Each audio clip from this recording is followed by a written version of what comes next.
Hello guys, kumusta kayong lahat? Tinantan niyo po your host. Welcome po sa mga bago sa akin channel at welcome back naman po dun sa mga dati na nakasubscribe. Ayan, it's been a long time na hindi ako nakapag-upload dahil sa busy si Inday.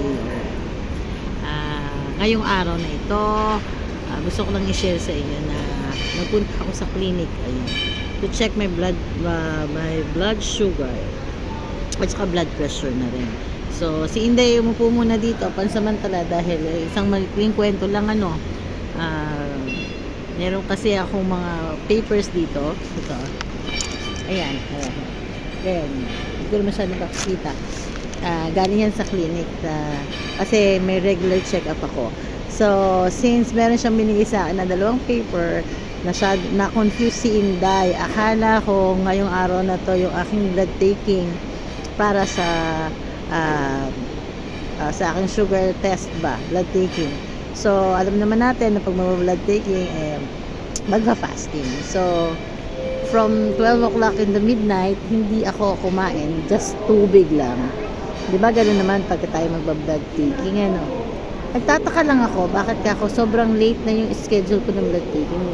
Ang nakalagay sa schedule ko is 11:30. Sabi ko, ang tagal ko namang hindi kakain. But surprisingly, or alam mo na yon, hindi alerto si Inday. Na yung palang aking tinitingnan schedule is hindi pala siya sa blood taking.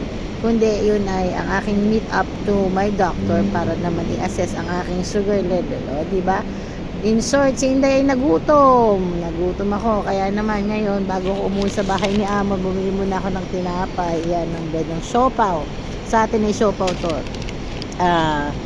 Bumili ako ng siopaw para kainin sa daan. But syempre, bago kumain, eto, nag-vlog muna ako para i-share sa inyo naman yung experience ko ngayon. Ayun nga, nakakalungkot naman, nakakalungkot daw. But it's all my fault. Kasi, may papers naman ako, hindi ko siya chinek. Si Sir kasi, nilagyan niya ng date yung calendar namin. Pinost niya doon kung kailan ako pwede pupunta ng hospital. Ang hindi na namin nailagay is kung ano yung gagawin ko sa hospital. So ngayon, naka-dates ako ng 22 at tinignan ko naman yung oras.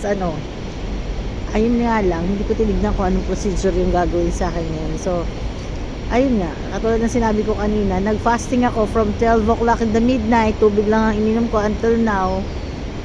Hindi pa ako kumakain. Dito kasi sa Hong Kong, naswertehan din ako sa amo ko mga guys. Kasi alam mo, talaga naman dito sa Hong Kong, free naman talaga ang medical natin. Kasi kasama tayo sa insurance. May insurance na kinukuha sa atin. Required yan sa mga amo natin na ikuha tayo ng insurance kapag tayo papasok sa kanilang mga bahay or prepare ng kontrata. It's so happen lang talaga na nakakalungkot isipin na may mga ibang employer na doon nakapasok na tayo sa insurance. Ayaw nila tayo mawala sa bahay nila, So, kahit may nararamdaman si Konyang, sige pa rin silang pagpapatrabaho. In my case naman, pinalad naman tayo, na yung aking amo naman, hindi siya ganun.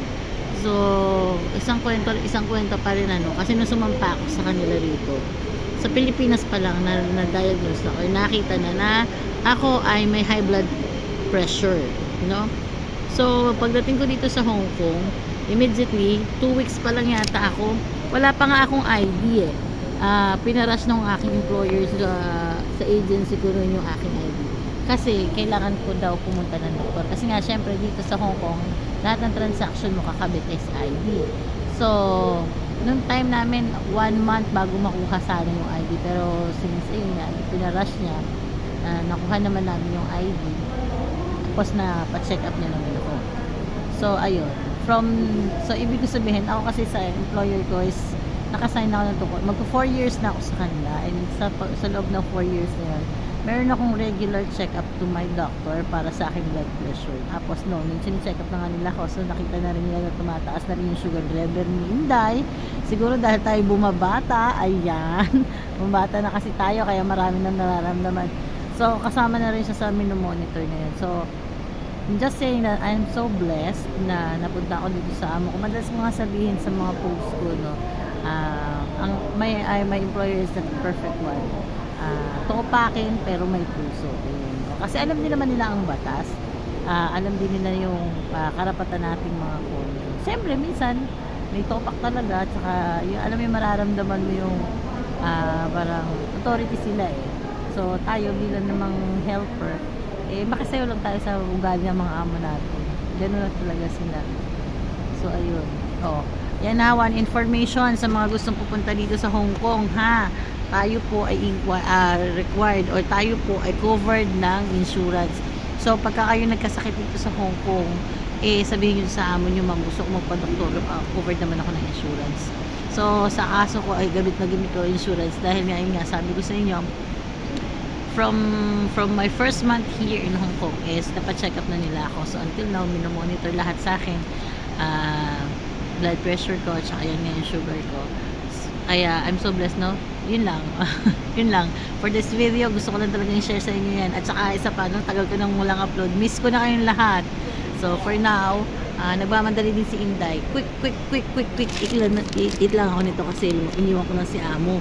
Siya lang may hawak doon sa baby namin.